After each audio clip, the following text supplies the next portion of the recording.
அனைவருக்கும் மந்திர வணக்கம். அன்பானவர்களே, இது உருமாந்திரிகம் யூடியூப் சேனல். ஓர் அற்புதமான சூட்சமம். 10/7/2024 ஆணி 26 புதன்கிழமை. முடிந்தால் இந்த ஆலயத்துக்கு போங்க.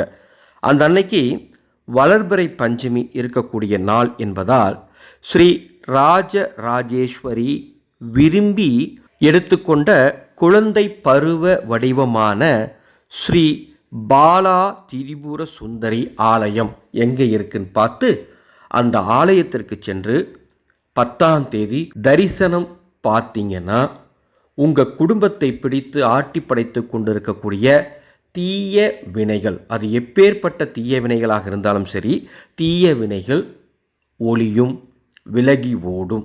எந்த நேரம் வேணால் போங்க, முடிஞ்சால் இதை செய்யுங்க. இது ஒரு ஆலோசனை, மாந்திரிக ஆலோசனை. நம்ம சேனலை பொறுத்தளவுக்கு ஒவ்வொரு நாளும் உங்களுக்கு சிறப்பாக வழிகாட்டிகிட்டு இருக்கோம். அந்த வகையில் இந்த வழிகாட்டுதலை செய்ய முடிஞ்சவங்க திரிபுர சுந்தரி ஆலயம், ஸ்ரீ பாலா திரிபுர சுந்தரி ஆலயம் எங்கே இருக்குன்னு பார்த்து அந்த ஆலயத்துக்கு சென்று சுவாமி தரிசனம் 10ஆம் தேதி செய்தால் உங்கள் குடும்பத்திற்கு நல்லது நடக்கும். அன்பானவர்களே, மாந்திரிகம் புனிதமான ஒரு கலை. இந்த மாந்திரிக கலையை நீங்கள் வீட்டிலிருந்தபடியே கற்றுக்கொள்ள விருப்பமா, அல்லது உங்கள் குடும்பத்தில் ஏதேனும் தீய மாந்திரிக தொந்தரவா? கவலை வேண்டாம், வாட்ஸ்அப் எண்ணில் தொடர்பு கொள்ளுங்கள். அதனுடைய வழிகாட்டுதல் உங்களுக்கு வழங்கப்படும். மீண்டும் அடுத்த ஒரு பதிவில் சந்திக்கிறேன். மாகாளியே நமக.